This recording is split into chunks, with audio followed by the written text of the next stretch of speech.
Ancient Rome, the empire of emperors, gladiators, and some of the strangest food you'll ever imagine. Today we're counting down the top 5 weirdest, most adventurous dishes that Romans actually ate.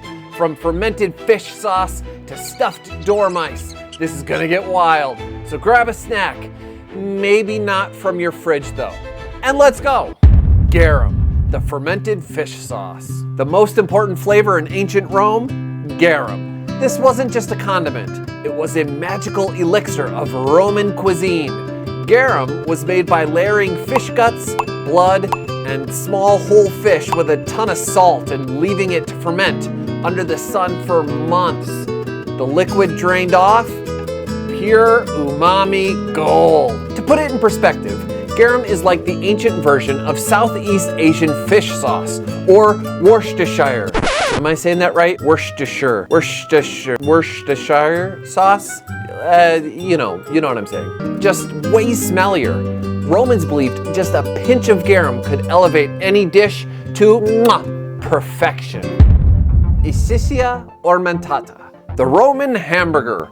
Well, sort of. Isia Mmentata was a patty of minced meat mixed with wine-soaked bread, pine nuts, pepper, and just a splash of garum. The twist? It was wrapped in caul fat, the thin, lacy membrane from the animal's stomach. As it cooked, the fat melted, keeping the patty moist and juicy. We know this because this recipe survives in the Epictetus, which is a 1st century Roman cookbook.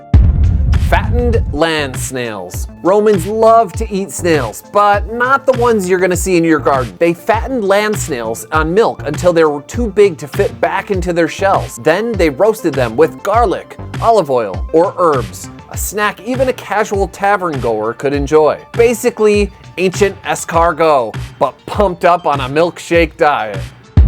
Stuffed dormice.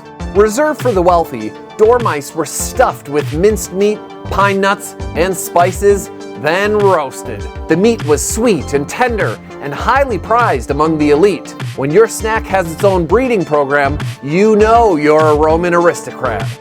Miscellaneous exotic snacks. Other exotic delicacies included pickled flamingo tongues, boiled ostrich eggs, and even jellyfish. The rich loved these foods as a display of status. Some of these things that they ate would get you banned from every restaurant, and maybe your stomach would file a complaint too. So, would you try garum, dormice, fattened snails, or even a caul-wrapped burger? Romans definitely had a stomach for adventure. Comment below which dish you would dare to eat. Hit that like button, subscribe for more wild history, and I will see you next time.